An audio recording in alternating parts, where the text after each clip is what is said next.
ইহাক নজানি আন কৰ্ম কৰি মৰো যে এই যে কলি যুগত ঈশ্বৰৰ কীৰ্তন কৰিলেই তৰিব পাৰে এই কথাটো নাজানি আমি আন কৰ্ম অৰ্থাৎ যাগযজ্ঞ কৰি আমি মৰিছোঁ বুলি নিজেই স্বীকাৰ কৰিছে ২৮,০০০ বেদজ্ঞ ঋষিয়ে ইহাক নজানি আন কৰ্ম কৰি মৰো কৈও কৃষ্ণ কথা সুতক যেনমতে তৰো এতিয়া তুমি কৃষ্ণ কথা নুশুনালে আমি আৰু এই সংসাৰ পৰা তৰিব নোৱাৰোঁ ইহাকেহে আমাৰ মিলিল মহাভাগ তুমি হেন মহন্তক পাইলো ভাগ্যে লাগ আমি ইয়াতে আত্মসন্তুষ্টি হৈছোঁ যে আমাৰ এই জীৱনৰ দুখ দুৰ্গতিৰ সময়ত তোমাৰ দৰে এজন মহন্ত লোকৰ আমি সান্নিধ্য পাইছোঁ আজি আপোনালোকৰ এই নিমাইজান বাসীয়ে এই কথা উপলব্ধি কৰিব লাগিব যে আপোনালোকৰ গাঁৱতকৈ বহুত ধনী বহুত শিক্ষিত বহুত সম্পদশালী গাঁও ওচৰত থাকিব পাৰে কিন্তু জগতৰ উপকাৰমূলক এনেকুৱা 4 দিনীয়া কাৰ্যসূচীৰে ভাগৱত আৰু ভাওনা প্ৰদৰ্শনৰ অনুষ্ঠান পাতিব নোৱাৰিবও পাৰে ধন থাকিলেও নোৱাৰে যদি নাভাবে ধন থাকিলেও নোৱাৰে যদি নাভাবে ভাবেন লভতে সৰ্বম ভাবেন দেৱদৰ্শনম ভাবেন লভতে পৰম জ্ঞানম তস্মাৎ ভাৱ অৱলম্বনম আমি ভাল কাম এটা কৰিবলৈ ভাবিব লাগিব নাভাবিলে নহ'ব আৰু এয়া নিতাই জান গাঁৱত ওপৰত ভগৱানৰ কৃপা পৰিছে বুলি ভাগৱতে কৈছে শতকোটি জন্মান্তৰে হুৱে মহাভাগ নৰহৰি ৰকজীৱে তেবে পাৱে লাগ তাত যেবে মূৰদায়া ভৈলজাক প্ৰতি সেহিহে কৰিব পাৰে আমাতো ভকতি ভগৱন্তৰ কৃপা নকৰিলে এনেকুৱা ভক্তি কৰ্ম আঁচনি কোনেও ল'ব নোৱাৰে এই কথা আজি ২৮,০০০ ঋষিৰ দৰে নিতাই জান গাঁৱৰ সকলো বাপ আয়ে উপলব্ধি কৰিব লাগিব যে আমাৰ ওপৰত কৃপা পৰিছে কাৰণেহে আজি আমাৰ আৰ্জিত অৰ্থ এটা এই পবিত্ৰ কামত লগাবলৈ সক্ষম হৈছোঁ কাৰণ শুনা ধনঞ্জয় ধন নহ'লে কাৰ্য নিষিজয় হে অৰ্জুন তোমাক মই ধনটো সৎ কাম কৰিবৰ কাৰণে আৰু জীৱনৰ নিৰাপত্তাৰ কাৰণে দিছোঁ মই দিয়া ধন থাকি যদি তুমি উগ্ৰপন্থীৰ বলি হ'ব লগা হয় মই দিয়া ধন থাকি যদি চুৰ ডকাইতৰ বলি হ'ব লগা হয় তেতিয়াহ'লে ধনৰ মূল্য ক'ত গতিকে ধন কেনেকৈ উপাৰ্জন কৰিব লাগে আৰু ধন কেনেকৈ প্ৰয়োগ কৰিব লাগে মই ভাগৱতত লিখি থৈ আহিছোঁ ন্যায় উপাৰ্জিত বিত্ত শুদ্ধ আতিশয় সেই বিত্তে ভগৱন্তক পুজিবে লাগে সৎভাৱে উপাৰ্জন কৰা অৰ্থৰে আমি ভগৱন্তক সেৱা পূজা কৰিব লাগে অৰ্থ আৰ্জি বাৰ কিঞ্চিত একো নাহি ফল যদি নভ জয় হৰি চৰণ কমল আজিৰ দৰে ঈশ্বৰ সেৱামূলক কৰ্মত যদি আমাৰ আৰ্জিত অৰ্থ যদি প্ৰয়োগ কৰিব নোৱাৰোঁ সেই ধনৰ কোনো মূল্য নাই কিয় দুখ কৰি ধন ধান আৰ্জা যত মানে কৃষ্ণে এৰে যদি তাকো খাইবে আনে আপুনি বহুত ব্যৱসায় বাণিজ্য চাকৰি কৰি ধন উপাৰ্জন কৰি বেংকত আপুনি ফিক্সড ডিপজিট কৰি থ'ব পাৰিব কিন্তু যিদিনাখন আপোনাৰ দেহৰ পৰা কৃষ্ণ ওলাই যাব বা আত্মা ওলাই যাব আপুনি বেংকত থোৱা ধন আপুনি ভোগ কৰিবলৈ নাপায় কোনে কৰিব নমিনীয়ে ভোগ কৰি থাকিব সেইকাৰণে কৈছে নিজ হস্তে আৰ্জি যদি উক জগন্নাথ কিছু ব্যয় কৰি উক হৰিৰ সেৱাত এই দুখন হাতেৰে তুমি জীয়াই থাকোঁতে যি উপাৰ্জন কৰিছা তাৰ কিবা এটা অংশ মোৰ কামত ব্যৱহাৰ কৰিবা যিবা কিছু আছে ধন তেজা তাহাৰ মোহ মন কিছু ব্যয় কৰা হৰি অৰ্থে লাভ কি হ'ব তেবে সেই ভকতি বাঢ়ে মাধৱত প্ৰেম চৰে তেবে ধন নাযায় তাৰ ব্যৰ্থে এই 4 দিনীয়া কাৰ্যসূচী সফল ৰূপায়ণ কৰিবলৈ যাওঁতে আপোনালোকৰ বহুত পইচা খৰচ হৈছে বহুতে দান বৰঙণি দিছে দিয়া দেখাত খৰচ হৈছে বেদে কৈছে জমা হৈছে ভগৱন্ত বেদ মানে ভগৱন্ত যাক বেদ কহে সেইটো ঈশ্বৰৰ সাক্ষাৎ ঈশ্বৰৰ হুন্তে যিটো হুয়া আছে যাত ঈশ্বৰৰ মুখেদি যিবিলাক বাক্য নিশ্চিত সেয়ে হৈছে বেদ গতিকে এই বেদ ভাগৱতত ভগৱন্তই কৈছে তুমি যদি এক গুণ লগাইলে অনন্ত গুণ হয় নাজানি মুগুদ হবে ধন সাঞ্চিত হয় মই দিয়া ধন থাকি যদি মোৰ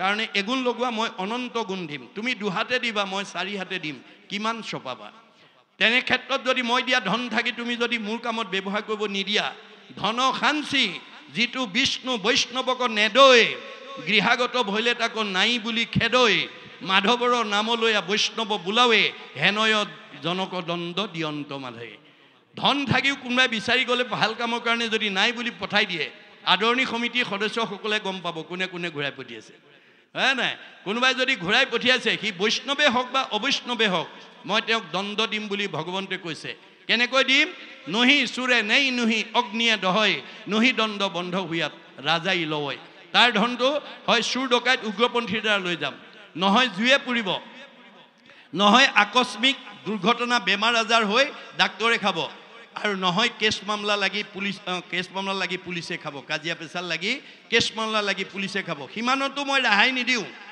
হাঁ ধন বুলি পাছে কান্দে ৰাও বান্ধি ঘৰে ঘৰে ভিক্ষা মাগে কৃষ্ণ কৃষ্ণ বুলি। মই সেই জীৱটোক মই পিছৰ জন্মত ভিক্ষাৰী কৰি পঠিয়াই দিম। এতিয়া আপোনালোকে গাড়ীয়ে মটৰে ট্ৰেইনত গ'লে দেখিব যি জনগোষ্ঠীৰে ভিক্ষাৰী নহওক ঈশ্বৰৰ নাম লৈ ভিক্ষা খোজে। এইটো ভাগৱত দৰ্শন। গতিকে আমি ভগৱন্তই দিয়া ধন থাকি যাতে অনাগত জন্মত আমি যাতে পিছৰ জন্মত যাতে ভিক্ষাৰী হ'ব লগা নহয়, তাৰ কাৰণে আমি প্ৰয়োগ নীতিটো জানিব লাগিব। প্ৰয়োগ নীতি নাজানিলে ধনেই আপোনাৰ মৃত্যুৰ কাৰণ হৈ যাব পাৰে। এতিয়া বহুত মানুহ ধনৰ কাৰণে উগ্ৰপন্থীৰ বলি হৈছে, ঘৰতে চুৰ ডকাইতৰ বলি হ'ব লগা হৈছে। গতিকে আমি যাতে ভাগৱত শুনি সেই তেনে এটা দুখৰ সন্মুখীন যাতে হ'ব লগা নহয়, তাৰ কাৰণে আমি গুৰুত্ব দিব লাগিব। এতিয়া সেইকাৰণে কৈছে যত স্বৰ্গ সুখ যিটো মুখ্য সুখ মূল, ভকতৰ সংগৰ অল্পকো নুহি তুল। সকলো সুখৰ ভিতৰত স্বৰ্গ সুখ শ্ৰেষ্ঠ, তাতোতকৈ আকৌ বৈকুণ্ঠৰ সুখ। যত স্বৰ্গ সুখ যিটো মুখ্য সুখ মূল, যে মুক্তি পোৱা সুখটো সকলোতকৈ ওপৰত, কিন্তু সেই মুক্তি সুখতকৈও আজি ভকতৰ সংগৰ যিটো সুখ সেইটো তুলনা নহয় বুলি কৈছে। সেইটো স্বৰ্গ সুখ আৰু বৈকুণ্ঠৰ সুখৰ লগত তুলনা নহয়। এই কথা নাজানি এবাৰ এজন ভকতে ভগৱন্তক দাবী কৰিলে, প্ৰভু মোৰ ভকতিত তুমি সন্তুষ্ট হৈছানে? ভগৱন্তই ভাবিলে ইয়াৰ গণ্ডগোল লাগিল। হয় হয়, তোমাৰ ভকতিত মই সন্তুষ্ট হৈছোঁ। যদি সন্তুষ্ট হৈছা মোক তেনেহ'লে মুক্তি দিয়া নাই কিয়? তোমাক মুক্তি লাগে নেকি? যদি মোৰ ভক্তি শুদ্ধ হৈছে মোক মুক্তি দিব লাগে। ভকতি কৰিলে জীৱই মুক্তি পায়। হ'ব হ'ব, তোমাৰ মনৰ কামনা পূৰণ হ'ব। মই কালিলৈ ৰথ পঠিয়াই দিম, তুমি ৰথত উঠি মুক্তি লৈ মোৰ তালৈ গুচি যাবা। পিছদিনাখন ৰথ পঠিয়াই দিলে।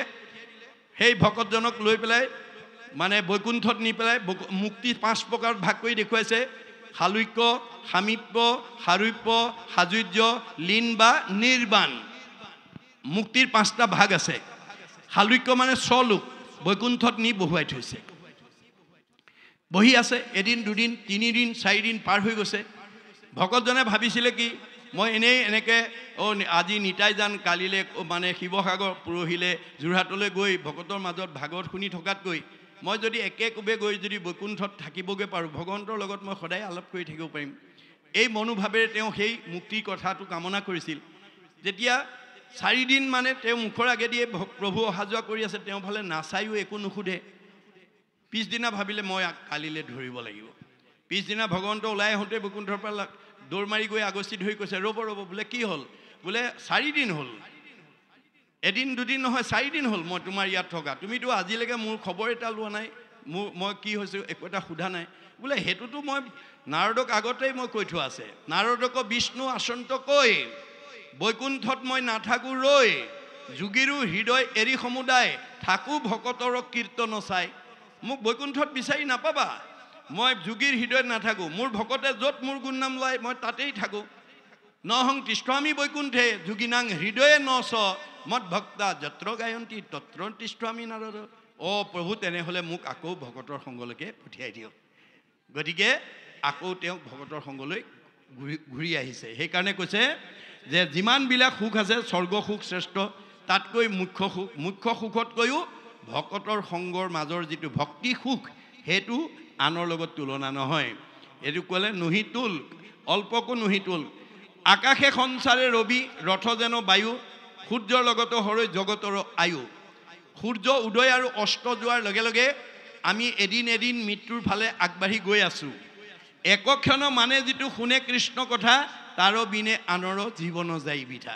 এই ৰাতিপুৱা সূৰ্য উদয়ৰ পৰা অস্ত যোৱাৰ ভিতৰত এক ক্ষণ যদি আমি কৃষ্ণ কথা শুনিব পাৰোঁ, এক ক্ষণ মানে 4 মিনিট সময় যাতে আমি প্ৰত্যেকেই ঈশ্বৰৰ কথা শুনিব পৰা, গাব পৰা, ক'ব পৰা এটা যাতে সুবিধা ল'ব পাৰোঁ, তাৰ প্ৰতি গুৰুত্ব দিছে। যদি এক ক্ষণো কোনোবাই ঈশ্বৰৰ কথা নুশুনে, আমাৰ এতিয়া বহুত মানুহ আছে 1 ক্ষণ 4 মিনিটো শুনিবলৈ সময় নাই।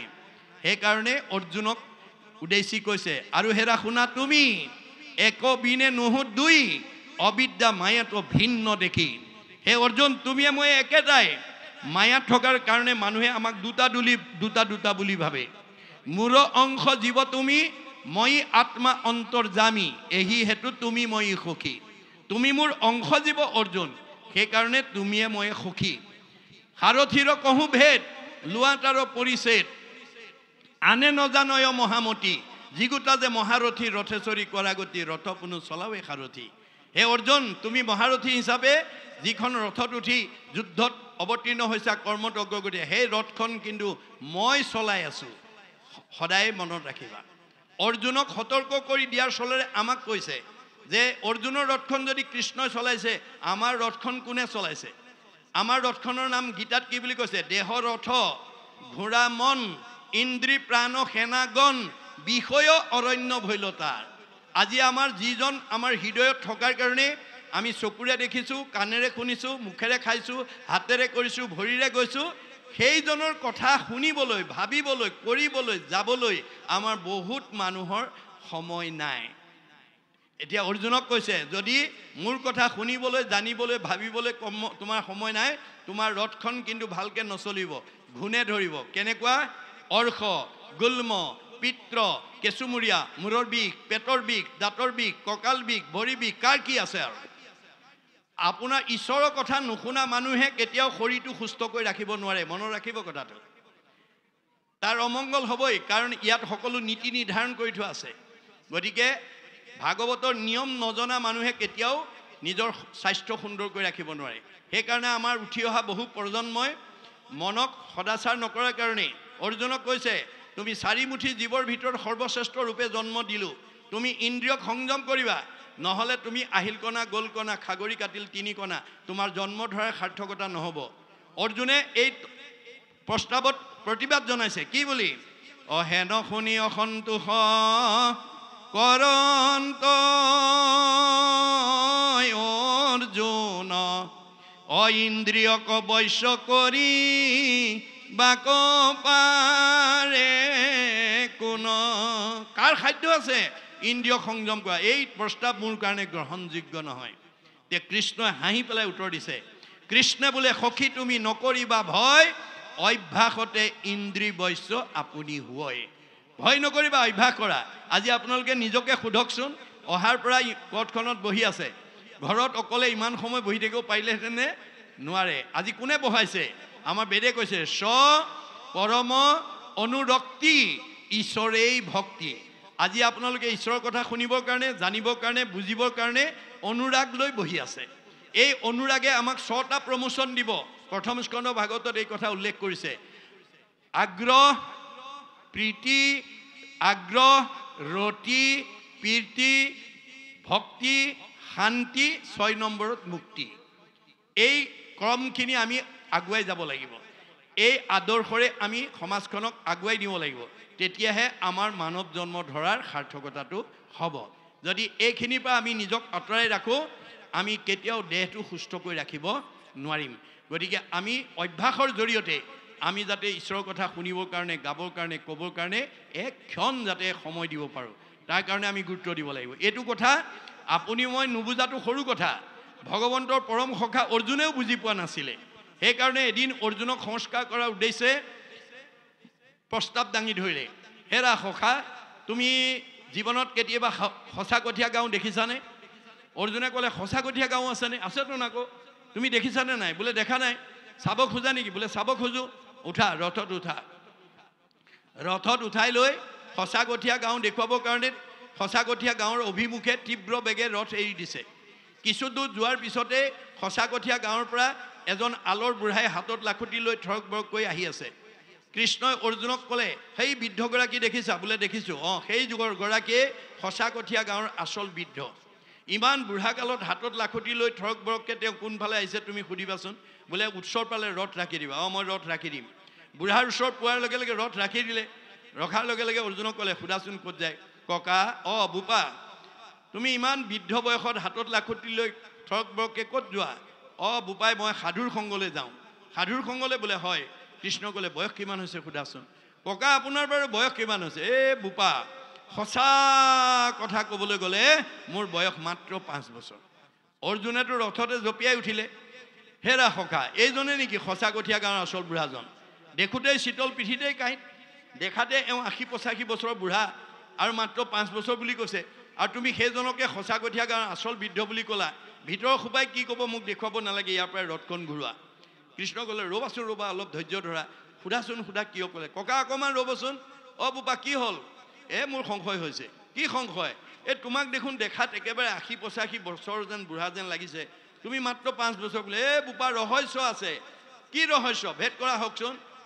তুমি ভবাৰ দৰে মোৰ জন্মগত বয়স 85 বছৰ সঁচা, কিন্তু বিগত 80টা বছৰ মই ইন্দ্ৰিয় সুখভোগ আৰু পৰিয়াল পোহপালনৰ চিন্তাতেই ঈশ্বৰৰ শৰণ নোলোৱাকৈ, সাধুৰ সংগত গৈ ঈশ্বৰৰ কথা নুশুনাকৈ মোৰ 80টা বছৰ মোৰ বিষয়ৰ চিন্তাতে মোৰ পাৰ হৈ গ'ল। বেদৰ মতে এইটো মোৰ বৃথা আয়ুস গ'ল। গতিকে একক্ষণ মানে যিটো শুনে কৃষ্ণ কথা, তাৰ বিনে আনৰ জীৱন যায় বৃথা। গতিকে মোৰ 80টা বছৰ বৃথা আয়ুস গ'ল। বৃথা আয়ুসৰ হিচাপ মই তোমাক দিয়া নাই। ঈশ্বৰত শৰণ লৈ সাধুৰ সংগত গৈ ঈশ্বৰৰ কথা শুনা মোৰ মাত্ৰ 5টা বছৰ হৈছে। এই সঁচা হিচাপটোহে তোমাক দিছোঁ। তেতিয়াহে অৰ্জুনৰ চক্ষু মুকল খাইছে যে আচলতে ভগৱানে আমাৰ আয়ুসটো কোনদিনাৰ পৰা হিচাপলৈ আনে। মাধৱদেৱে ঘোষাত লিখিছে, হৰি পদ সেৱা নকৰে নিমিত্তে, মায়ায়ে বান্ধি ফুৰাৱে, তাওত মায়াক নকৰে ৰহিত, শৰণ নলৱে যাৱে। গতিকে আমি ল'ৰা ছোৱালীক পৰাপক্ষত আপোনালোকে 12 বছৰত শৰণ দিয়ক, 6 বছৰত গুৰু পৰিচয় কৰাই দিয়ক, আৰু শৰণ অনগল হ'লে ভজন দি দিয়ক। আমাৰ শৰণে নাম দিব, ভজনে ৰূপ দিব। এতিয়া আমাৰ সমাজত শৰণ নল'লে নহয় কাৰণে বোৱাৰীয়েকৰ হাতে শহুৰ শাহুৰে ভকতে নাখায় কাৰণে শৰণটো দিয়াই, অনুশীলন নকৰে, ভজন ল'বলৈ ভয় কৰে। কিয়? শৰণতে ইমান নিয়ম নীতি মানিব লাগে, ভজনততো আৰু নিয়ম নীতি মানিব লাগে। সেইকাৰণে এজন দাৰ্শনিক পণ্ডিতে কৈছে, মানুহৰ আটাইতকৈ ডাঙৰ ভয়টো হ'ল ভাল মানুহ হ'বলৈ। শৰণ ভজন ল'লে বেয়া নিয়ম, বেয়া চিন্তা, বেয়া কৰ্ম, বেয়া খাদ্য, বেয়াবোৰ বাদ দিব লাগিব। বেয়াবোৰ বাদ দিলেই ভাল হৈ যায়। ভাল হোৱাৰ ভয়তে শৰণ ভজন বহুতে নলয়। আপুনি নোলোৱাকৈ পূৰ্ব পুণ্যৰ ফলত ভোগ কৰি থাকিব পাৰিব, কিন্তু আপুনি ঈশ্বৰৰ ওচৰলৈ যাব নোৱাৰিব। কাৰণ শৰণ ভজন নোলোৱা মানুহে কেতিয়াও মৰিবৰ সময়ত ঈশ্বৰৰ নাম আৰু ৰূপ আনিব নোৱাৰে। আমাৰ যাবৰ সময়ত কি কৈছে? মুখে বোলা ৰাম, হৃদয়ে ধৰা ৰূপ, এতেকে মুকুতি পাইবা কহিলো স্বৰূপ। আমাৰ জীৱই মুক্তি পাবলৈ হ'লে আমি মৰিবৰ সময়ত ঈশ্বৰৰ নাম ল'ব লাগিব আৰু হৃদয়ত ৰূপ চিন্তা কৰিব লাগিব। তাৰ কাৰণে নিৰ্দিষ্ট বয়সত শৰণ আৰু নিৰ্দিষ্ট বয়সত ভজন ল'ব লাগিব। কাৰোবাৰ যদি সেই ভয় আছে আজি এৰিব। শৰণ ভজন নল'লে আমি এই সংসাৰ চক্ৰতে অহা যোৱা কৰি থাকিব লাগিব। গতিকে এয়া ভাগৱত দৰ্শন, এইখিনি আমি জানিব লাগিব। তাৰপিছত কৈছে যে কৃষ্ণত অৰ্পিয়া আমি কৰোঁ কৰ্ম যত, তাতো নানা বিঘ্নি আছে জানিলোঁ মনত। এতিয়া যজ্ঞটো ঈশ্বৰত অৰ্পণ কৰিয়ে কৈছে, কিন্তু বিঘিনি আছে বুলি তেওঁ নিজেই অনুভৱ কৰিছে। কোনে? 28,000 ঋষিৰ ভিতৰত আটাইতকৈ যিজন বয়োজ্যেষ্ঠ, জ্ঞানজ্যেষ্ঠ, বেদজ্ঞ, শাস্ত্ৰজ্ঞ, ঠিকালজ্ঞ, সেইজন সৌনকে এই অনুশোচনা কৰিছে। মনত ৰাখিব কথাটো, আমি যেতিয়ালৈকে ভুল কামৰ অনুতপ্ত নহওঁ তেতিয়ালৈকে আমাৰ প্ৰায়চিত্ত নহয় বুলি কৈছে। পাপ কৰি অনুতাপ উপজিলে যাৰ, অনুতাপে প্ৰায়চিত্ত জানিবাহা তাৰ। আপুনি এটা বেয়া কাম কৰাৰ কাৰণে পৰিয়ালে বেয়া পাইছে, সমাজে বেয়া পাইছে, সীমাঘৰীয়া মানুহে বেয়া পাইছে, সমাজে বেয়া মানে আনে বেয়া পাইছে, তেতিয়া আপুনি অনুভৱ কৰিব লাগে মই যাতে ভৱিষ্যত আৰু এনেকুৱা বেয়া কাম নকৰোঁ। এই বুলি যিদিনা অনুভৱ হ'ব সেইদিনা আপোনাৰ সংস্কাৰ হ'ব। কিন্তু মানুহে দ্বন্দ্ব ভৰাই কাকো সংস্কাৰ কৰিব নোৱাৰে। এতিয়া এওঁ 1000 বছৰ যজ্ঞ কৰি অনুতপ্ত হৈছে যে মই যে কি কৈছে যে কৃষ্ণত অৰ্পণ কৰি যদিও কৰ্মবিলাক কৰিলোঁ, ইয়াত বহুত বিঘিনি আছে। কাৰণ আন যিমানবিলাক ধৰ্ম আছে চবতে নিয়ম বান্ধি থোৱা আছে। বেদৰ মতে বৰ্ণাশ্ৰম ধৰ্ম যত যাৰ যেন বিধি আছে তাৰেহে কেৱলে অধিকাৰ, হৰিনাম কীৰ্তনত নাহিকে নিয়ম একো, এতেকেহে ধৰ্ম মাজে সাৰ। অন্য ধৰ্মবিলাক কৰিবলৈ হ'লে আপুনি আজি তাৰিখতো যাগ যজ্ঞ পূজা কৰিব পাৰিব, কিন্তু তাত নিয়ম বান্ধি থোৱা আছে বেদৰ। কি? স্থান, কাল, পাত্ৰ, নিমিত্ৰ, দ্ৰব্য, মন্ত্ৰ। আপোনাৰ আজি তাৰিখত পূজা কৰিবলৈ, যজ্ঞ কৰিবলৈ স্থানটো শুদ্ধ হ'ব লাগিব, পাত্ৰ শুদ্ধ হ'ব লাগিব, দ্ৰব্য শুদ্ধ হ'ব লাগিব, মন্ত্ৰ শুদ্ধ হ'ব লাগিব, আৰু সময়মতে কৰিব পাৰিব লাগিব। যদি এইকেইটাৰ অকণমান ব্যতিক্ৰম হয় তেতিয়াহ'লে আপোনাৰ জীৱনলৈ ওলোটা প্ৰক্ৰিয়া নামি আহিব। তাৰ উদাহৰণটো ষষ্ঠ স্কন্ধ ভাগৱতত তস্তা ঋষিয়ে দেখুৱাই থৈ গৈছে। তস্তা ঋষিৰ পুত্ৰ বিশ্বৰূপক এদিন ব্ৰহ্মাৰ পৰামৰ্শ মতে ইন্দ্ৰই নি স্বৰ্গৰ গুৰু পাতিছিল। কাৰণ ইন্দ্ৰৰ অভিমানত অসন্তুষ্ট হৈ এদিন বৃহস্পতি গুৰু স্বৰ্গ এৰি গুচি গৈছিল। যোৱাৰ লগে লগে স্বৰ্গত অথন্তৰ হ'ল ব্ৰহ্মাৰ ওচৰত উপায় বিচাৰিলে ব্ৰহ্মাই ক'লে যে তেওঁ পুনৰ সন্তুষ্ট হৈ ঘূৰি নহা পৰ্যন্ত তুমি তষ্টাৰ পুত্ৰ বিশ্বৰূপক নি গুৰু মানি ৰাজ্য চলাই থকা ব্ৰহ্মাৰ পৰামৰ্শমতে তষ্টা ঋষিৰ পুত্ৰ বিশ্বৰূপক নি স্বৰ্গৰ ৰজা পাতি মানে গুৰু পাতি ৰাজ্য চলাই আছে কিন্তু তষ্টা মানে বিশ্বৰূপৰ এটা চাৰিত্ৰিক বৈশিষ্ট্য আছিল মাক ৰাক্ষসী বাপেক ঋষি গতিকে তেওঁ সুবিধা পালে যজ্ঞৰ ফল অসুৰকো দিয়ে দেৱতাকো দিয়ে এদিন ইন্দ্ৰৰ চকুত ধৰা পৰিলে পৰাৰ লগে লগে বৰ্জ্য মাৰি তেওঁ শিৰচ্ছেদ কৰিলে পুতেকক বধ কৰাৰ লগে লগে তষ্টা ঋষি অসন্তুষ্ট হৈ পুত্ৰবধি প্ৰতিশোধ ইন্দ্ৰৰ ওপৰত ল'বৰ কাৰণে লগে লগে যজ্ঞ আৰম্ভ কৰিলে আৰু আৰম্ভ কৰি ঘিতাহুতি দি আছে আৰু মন্ত্ৰ উচ্চাৰণ কৰি আছে প্ৰথম ঘিতাহুতি দিওঁতে তেওঁ মন্ত্ৰ কি বুলি কৈছিল ইন্দ্ৰ শত্ৰু নিধন হওক ইন্দ্ৰ শত্ৰু নিধন হওক ইন্দ্ৰ শত্ৰু নিধনক বুলি আহুতি দি আছে যেতিয়া পূৰ্ণাহুতি দিব হ'ল খৰ মন্ত্ৰ উদাত্ত কণ্ঠৰে পূৰ্ণাহুতি দিওঁতে মন্ত্ৰ ভুল হৈ গ'ল কি বুলি ক'লে ইন্দ্ৰৰ শত্ৰু নিধনক ষষ্ঠী বিভক্তি ৰ আখৰ এটা বাঢ়ি গ'ল ৰ আখৰ এটা বাঢ়ি যোৱাৰ লগে লগে মন্ত্ৰ ভুল হৈ গ'ল ইন্দ্ৰৰ শত্ৰু তেওঁ নিজেই তেওঁৰ যজ্ঞৰ পৰা উৎপত্তি হোৱা বিদ্যাসুৰে ইন্দ্ৰক মৰাৰ পৰিৱৰ্তে ইন্দ্ৰৰ হাতত মৰিব লগা হ'ল সেইকাৰণে কৈছে আমাৰ গুৰুজনাই কলিৰ লোকৰ মতি মলিন অপাৰ আন একো ধৰ্মতো নাহিকে অধিকাৰ এতিয়া আন ধৰ্মবিলাক কৰাৰ অধিকাৰ আমাৰ নাই আমি সময়মতে পাত্ৰ শুদ্ধ দ্ৰব্য শুদ্ধ মন্ত্ৰ শুদ্ধ আৰু নিৰ্দিষ্ট সময়ত আমি কৰিব পৰা আমাৰ যোগ্যতা কলি যুগৰ মানুহৰ নাই সেইকাৰণে সাৰ্বজনীন ধৰ্ম দিছে যে কৃষ্ণৰ নাম ধৰাই পাৰিব ছোৱালীয়ে নোৱাৰে ডেকাই পাৰিব বুঢ়াই নোৱাৰে মতা মানুহে পাৰিব মাইকী মানুহে নোৱাৰে গধূলি পাৰিব দুপৰীয়া নোৱাৰে ৰাতি মানে পুৱা পাৰিব দুপৰীয়া নোৱাৰে এই কোনো নিয়ম মানি গতিকে সকলো সময়তে আমি কৃষ্ণ ভগৱন্তৰ নাম ল'ব পাৰোঁ সেইকাৰণে এইটো ধৰ্ম সাৰ্বজনীন আৰু সনাতন এইটো সহজ উপায়েৰে সৈতে জগতবাসীৰ কাৰণে দিছে মনত ৰাখিব কিন্তু কোনো জাতি জনগোষ্ঠীক লৈ আপোনালোকে গৰ্ব অহংকাৰ নকৰিব গতিকে আপুনি নিজকে এজন মানুহ জাতি হিচাপে গণ্য কৰিব গতিকে আমি মানুহ হিচাপে দুটা জাতি ভাগ কৰিছে যে আমাৰ এই প্ৰথম স্কন্ধ ভাগৱততে শৌনকে এই কথাটো প্ৰতিপন্ন কৰি দিছে যেতিয়া তেওঁ সেই মানে কৃষ্ণ কথা ক'বলৈ সুতক আহ্বান জনাইছিল তেতিয়া সুতে সেই মন্তব্য কৈছিল যে কিনো মহাভাগে তোমাষাৰ আগে কহিবু কৃষ্ণৰ লীলা মাধৱৰ কথা সম্যকে পুছিলা মোক জীৱদান দিলা মই এই মুহূৰ্তলৈকে মৰা মানুহ হৈ আছিলোঁ কিন্তু কৃষ্ণ কথা ক'বলৈ কৈ তুমি মোক জীয়া মানুহ কৰি দিলা কাৰণ কৃষ্ণৰ কথাটো মোৰ মহালাভ আছে কৃষ্ণৰ কীৰ্তনে জাতি অজাতি নাম আছে জাতি আৰু অজাতি মানুহক দুটা ভাগত বিভক্ত কৰিছে এটা জাতি আৰু এটা অজাতি আপুনি যি জনগোষ্ঠীতে জন্মগ্ৰহণ নকৰক ঈশ্বৰক ভজিলে জাতি আৰু ঈশ্বৰক এৰিলে অজাতি এই তথ্য আমাক দিছে আৰু তাৰপিছত কি কৈছে যে এতেকে পিয়ায়ু কৃষ্ণ চৰিত্ৰ অমৃত শ্ৰৱণ মাত্ৰকে যেন সংকীৰ্ত কীট এতিয়া তুমি কৃষ্ণ কথা শুনাই আমাক কৃতাৰ্থ কৰা জাগ যুগ যজ্ঞ কৰি দুখ পাইলো মাত্ৰ আবে কহিউক মহাভাগৱত শাস্ত্ৰ যাগ যজ্ঞ কৰি দুখ পালোঁ আমি কষ্ট পালোঁ গতিকে এতিয়া তুমি ভাগৱত মহাভাগৱত শাস্ত্ৰ কৈ আমাক উদ্ধাৰ কৰা